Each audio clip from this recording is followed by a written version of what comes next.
So why did they try and create something new if the Champions League already served that function? For money. Think about it. I heard Haaland's doing bits, or however the hell you pronounce the Vikings' name. Yeah, go on. Give it a go. Is it Haaland? Haaland? Haaland? You were saying Haaland? Haaland? Is that what you were saying? I just assume the A's are longer when we come to that region of the world. You've got to go Haaland. Oh, Haaland. No. It's just 2 A's. So you go Haaland. Someone tell us in the comments how to say his name, please. Erling Haaland. Although I think it's like Haaland. Haaland is how you say it in Viking. That's his mom's name. So Erling Haaland has broken the 100 goals in the Premier League in the quickest amount of time. Nuts. So he did it in 111 games. So he took 11. It's nearly a goal per game, but plus 11. Quick maths. And second fastest before that, so the record he just broke was Alan Shearer, who did it in 126 games. And Alan Shearer is the all-time Premier League goal scorer. He is the all-time leading Premier League goal scorer. Okay. Yeah. With 260 goals. Got to caveat the Premier League bit. Yeah. But this is where we don't go into other leagues here. Like it just It's strictly English here, mate. Yeah, apples and oranges, all that jazz. All that foreign lot you all eat. We the best over here. We the best music. Yeah. So he's done it in quick time.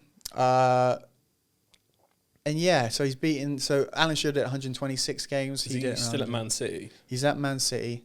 I think he said I'm in Man City. This is what I should be doing. It's like he's not bigging himself up too much. He seems like quite a humble player, I guess, or just someone that doesn't say too much. From the small clips I've seen of him, he seems like he just turns up, does the job. He seems a bit Jokic-like, but maybe that's just a European player type habit. Yeah, a little bit. I mean, he's quite funny. He's quite funny. I think he's maturing slightly. Because when he first came over, he would just be like he'd be saying shit and all sorts on live TV, and they're like, stop doing that. He just didn't care. Man City finance department getting fined every time. He's got a YouTube channel now, though. Everyone's doing it. Subscribe. But he's like, there's a video I watched, I think one of his big ones that he's come out with, and it's like what he does behind the scenes, and he drinks like raw milk. He's pure Viking vibes, mate, and he's eating pure steaks. It just shows like the machine that he is. So the question, I guess, is: will he break Alan Shearer's record? Well, it depends if he stays in. I suppose it's just like I think a lot of people would have broken it if they stayed in the Premier League the whole time. No, but will he ever get the bug to leave the Premier League? Well, that's the thing. Because people start coming after his legacy soon. Like you can prove it somewhere else and all that kind of stuff. And I assume that might have what happened to Ronaldo and Messi, or they might have started elsewhere and then come to the Prem. I'm not sure. Has Messi never been in the Prem? But like Ronaldo specifically, because obviously he was at Man United. He started in the Prem pretty much. Yeah, started in the Prem and then went further afield. Was it to prove himself, or was it just for a location change? Well, literally, as soon as, hello, this is Real Madrid / Barcelona. Do you want to play? Yes, please, come get me. I am yours. Yeah. So that's usually what happens. So I guess unless Haaland gets that call from one of those, and obviously they'd want him, but it's a case of like, do they have salary caps in their leagues? In the Liga, they do. They have. So they'd have to lose like a major player, like. I mean, they make so much money anyway. I think that them two are trying to find ways to make more money because all the money is in the Premier League.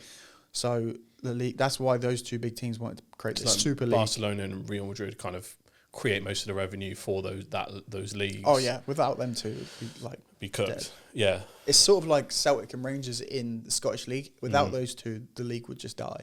Yeah, so it's almost like the rivalry keeping it going. Celtic Lakers type rivalry. Yeah, it's quite.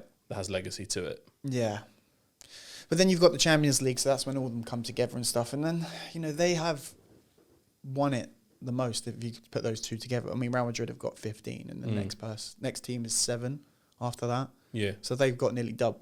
They've got more than double of the next person. So they are established. They're the biggest team in the world. What are the arguments for and against the Super League? The integrity of just tradition and the sport itself. Like, if you take away... They don't play by different rules, do they? So the idea of the Super League was that they were gathering all the best teams in Europe to be in this league, and they would come out of their domestic league. So I think Chelsea, Man United, Tottenham, Arsenal, Man City and Liverpool would have been out of the Premier League.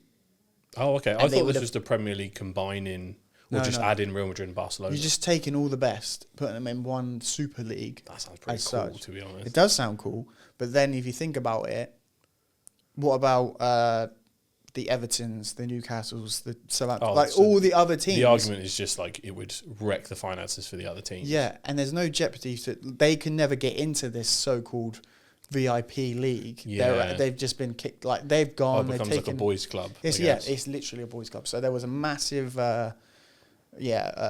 people like rioting and like moshing to stop it. Really, so it did kill it. So the fans came together to stop this happening. But yeah, well, you don't need it because you've got the Champions League as well. And they've sort of taken an approach where they've made it a big league now so everyone can sort of play each other and then it goes into the cup. So is there any chance to make the Champions League more serious or something? Like it's already the biggest.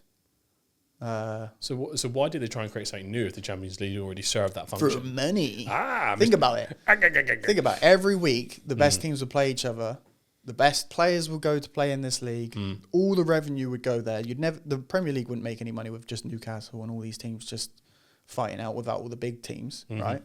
So that happens. They keep all the money.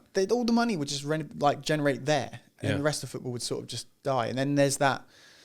The good thing about football is that compared to like American sports, there is jeopardy in it that you can get relegated. Do you know what I mean? There's a pyramid to it. Do you reckon if they'd have come up with a better structure for this whole Super League thing, it could have worked? Like there was relegation and promotion and all that kind of stuff. Yeah, I think but because they did it in this like elitist way, they got rejected. I mean, would they ever try again, or is this dead? They're continuing. Like behind the scenes, you can tell. Oh, they're just working away. Barcelona and Real Madrid and all these other like Italian, German teams, and maybe not German too much, but they basically like axis of evil. We want. This is how it starts. They're looking at it like, we want that Premier League money, man, because there's so much money in the Premier League. It's the biggest league in the world for revenue-wise. So we get all the best managers, not the best players, because they still go to Real Madrid and Barcelona. And where would you rather live, Manchester or Barcelona? Sunny Spain. Well, weirdly enough, Manchester's pretty good now compared to the stereotypes. Yeah. But Barcelona is definitely weather-wise. Oh, well, if it's just weather for weather, we're fucked. But, that's mainly what it comes down to. If you're going band for band, there's a bit of an argument. If you're a rich person, where are you living? Strangely enough, Manchester could still be there. Investment opportunities and all that. Well, what like taxes and stuff compared to... I don't actually know what Spain's tax laws are. Stop trying to... You're on the blue side. I'm the red side here. I'm pretty sure they've got like a wealth tax in Spain. So it's not... Probably. It's not as enticing as you might think. Everyone just thinks anywhere sunny is a tax haven. And I'm like, I don't think it is. Monaco is. So I'm surprised there's not a really big team in Monaco. There is a team in Monaco and it's its own country, isn't it? But they play in the French league. Yeah. Because it is pretty much a French... I don't know. I just know it's that place where they have a race every once in a while. They got some casinos and that. Yeah, they make movies there. Sometimes. They make movies and all that shit. Yeah. It's not I can afford to know these things. So I think Haaland, if he stays at Man City, will easily break Shearer's record. Do you reckon it's good for his legacy if he stayed in the Prem the whole time, or will it be the man that could? I don't really know. Barcelona have financial troubles. They have done for the last few years. In terms of how much they spend, or they got in tax trouble? I don't think it's tax. It's just like the spending cap and all that shit. Yeah, they've had to do some dodgy dealings, I'm pretty sure, to get by. I mean, what football team hasn't at this point? So, because I can't see him going around Madrid because they've already got Mbappe and he'll be there until he's washed, I guess. So Barcelona would only be his only option, and maybe I could see it happening, but it won't be until the stars align, I guess. Man City have got arguably the best manager in the world, one of the most richest teams. I don't understand why he would leave. There's no incentive apart from if he's the type to get worried about his legacy and need to prove himself somewhere that isn't so big and important. Like LeBron went to Miami, better team, better organisation, better coaches. That's how he won. But everyone's like, well, you can't prove it in Cleveland. So I'm not sure if football players end up thinking the same way. or because it's such a different sport that not one person can like hero shit that on their back. No. So I'm not sure if players are challenging that right way. Like wherever they go, they're expected to win. Yeah.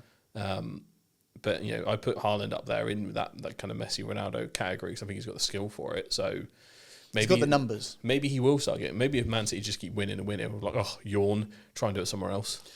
Well, the argument is that Ronaldo did it in the Premier League, which is harder apparently, and then went to La Liga and his numbers started like doubling, and Messi already was hitting mad numbers. Mbappe's gone there in the last 2 years. His numbers are now equaling Ronaldo and Messi's in their prime.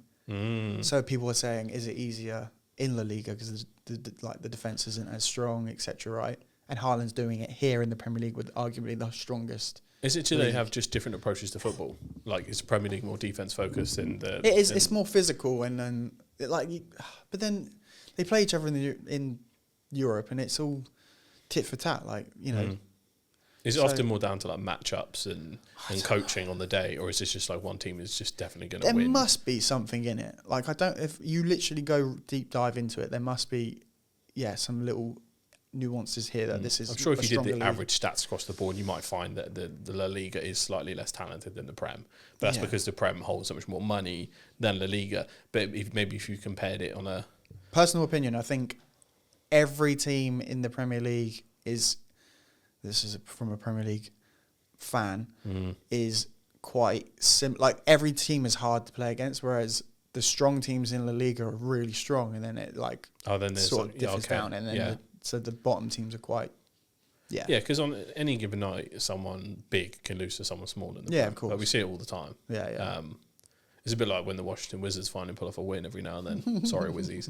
I can't remember who they beat the other day. I think it was Golden State. Oh damn!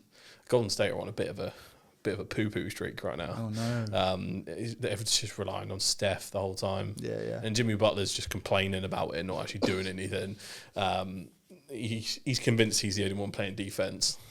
And I'm like, Jimmy is a problem everywhere he goes. I'm not sure when Jimmy will start to realise that it might actually be him. Just maybe because he's damn good at what he does, but he plays it too easy during the regular season, and then playoff Jimmy comes out. But playoff Jimmy needs to start coming out earlier on to actually make sure your team has a hope of actually getting a good slot in the playoffs. Yeah. So he needs to put his finger out. He needs to make it easier in the end. I'm not even a Warriors fan, but I hate it when players just do nothing but complain. Everywhere they go, I'm just like, give it a rest, mate. Like, just you got to deal with the cards you got dealt. Yeah, exactly. You're in this situation unless now. you're LeBron James, in which case, anything for you, King.